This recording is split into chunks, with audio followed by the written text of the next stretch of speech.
Beaudry here with Crystal's Clean Kitchen, where we help make clean eating a lifestyle. I have a great supper recipe for you today. Now, one of my subscribers commented a few weeks ago, can you do some more supper recipes? Man shall not live by treats alone, which is so true. So I'm going to do better about posting more supper recipes. In today's episode, we're going to be making some chicken stir fry with veggies. It tastes amazing. Now, the benefit about this, it's all the things. It's keto, it's paleo, it's low carb friendly, diabetic friendly. This meal is so good though. It's very flavorful. So now what that means basically is that it's really low carb. It doesn't have any dairy in it at all. And it's just really wholesome ingredients. You guys, before we get into it though, would you do me a huge favor and hit that like button? Here is everything that you need for your chicken stir fry with veggies. So we're gonna be starting with 3 chicken breasts. Then you need 1 egg white, 1 tablespoon of tapioca flour. Now, if you don't have tapioca flour, you could also use arrowroot powder. Or if you definitely don't want to buy anything else, you could also use cornstarch. I prefer not using cornstarch because I don't like corn. I don't think it's very good for you, but you do what you prefer.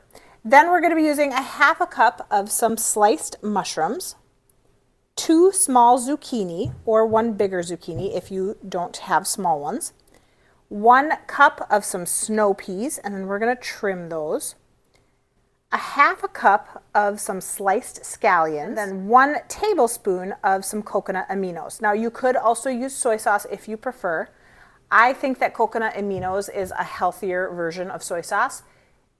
It definitely doesn't have as much sodium in it, and it's just a much cleaner all-around product in my opinion. Then you need 3 tablespoons of some broth. Now I personally love bone broth. Why not get the benefits of bone broth if you're going to do anything with broth, in my opinion. Okay, let's get started. So I like to start with my chicken, and I like rinsing it off before I use it. And I'm gonna pat it dry. Now I am actually going to be making these a little thinner and a little easier to work with. Now, of course, most people use a hammer for this, but I hate having a million appliances in my drawer because I run out of room. So I'm gonna make do and use a rolling pin.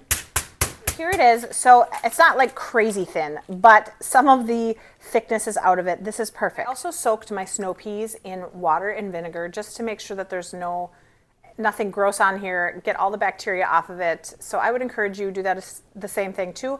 I just put some water in it and then put about a tablespoon or 2 tablespoons of some vinegar.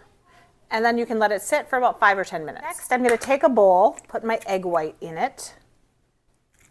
And then when I cut my chicken, I'm going to let this rest in this same bowl. Take all of your chicken that you just pounded down, and we're going to be cutting this into cube pieces. And once it is cut in smaller pieces, we're going to be putting it in that egg mixture.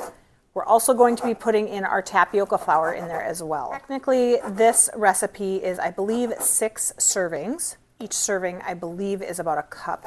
I eat more than a cup, so maybe not 6 servings for me. Now, of course, after I'm done, I'm going to disinfect this and make sure that I'm not leaving any residue on this at all. So I'm stirring my egg white into my chicken. I'm going to let this actually sit for about 10 minutes. I'm also going to be adding in my 1 tablespoon of my tapioca flour. This is just going to give it a little bit more juice, and then also a little crisp to the chicken as well. And then you can also put some spices in here if you prefer to. I'm going to be putting some salt, some black pepper, some Italian seasoning, some onion powder, some garlic powder. Again, I'm going to be letting this sit for about 10 minutes. Next, we're going to be prepping our veggies. Now, with your zucchini, you want to do it in long, thin strips. So if you have a mandolin, you could do it like that.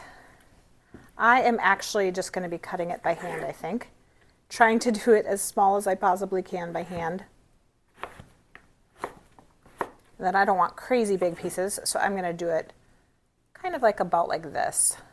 Maybe a little smaller if I can get it. Here's what we're going to do. I want you to take off. So we're going to go like this. I'm going to take off the end, both ends, okay, and put it in a pile. Now, if you don't have shallots, you could also use a yellow onion. I love yellow onions. Oh, I love shallots too. Or scallions. You know, I've always heard them as shallots, but the guy at the store was like, no, that's a scallion. Well, I wonder if they're the same thing. But they're so little. I kind of wish I would have used a yellow onion. Now, another great thing with cooking with kids is that kids are much more likely to eat it if they have been helping to make it. So we are going to be using broth instead of any sort of oil. So if you want to use avocado oil, you certainly could. I'm just eliminating it for this recipe. And if you prefer to use something else, though, that's totally fine too. I'm also going to be waiting until this is heated up so that I'm gonna get a nice sizzle out of this when I put my chicken in. So make sure to heat it up. I'm only doing it on medium heat, but I'm letting it sit here for a couple of minutes while it gets really nice and warm. Just put my chicken all layered on the bottom like that. I'm gonna be stirring it and trying, I'm first gonna leave it like this because I want it to get a little crispy and a little brown on one side. And then once I do that, I will flip it. I'm aiming for more crispiness if I can get it. All right, so it is cooking nicely. Now I have let this cook for about probably 6 to 8 minutes. And then I'm gonna be taking this off the stove and starting on all of the vegetables. Put my mushrooms in there. I'm gonna put a little bit more broth in there. You could put some olive oil or some avocado oil if you wanted. We're gonna saute this for 2 minutes and then we will start adding some other stuff as well. Now that my mushrooms have been cooking for about 2 minutes, I'm going to be adding in everything else. This is looking so good. Ooh, yummy. Tasty. Tasty. This has been cooking for about 2 or 3 minutes. I'm gonna add in my chicken now, stir it all together, and then I'm gonna cover and let this steam for another maybe minute or two until your veggies have reached the desired consistency. And then I'm also gonna be adding in my coconut aminos, which is gonna give this that really good flavor. This is looking perfect. All right, you guys, here it is. Let's give it a taste test. Yeah. We got a great taste tester here. Yummy. Ooh, okay, the veggies, super nice and crisp. Obviously not too crisp. Let's do the chicken. Really good. Chicken is chewy. The chicken is chewy. I love that the chicken was super, super juicy still.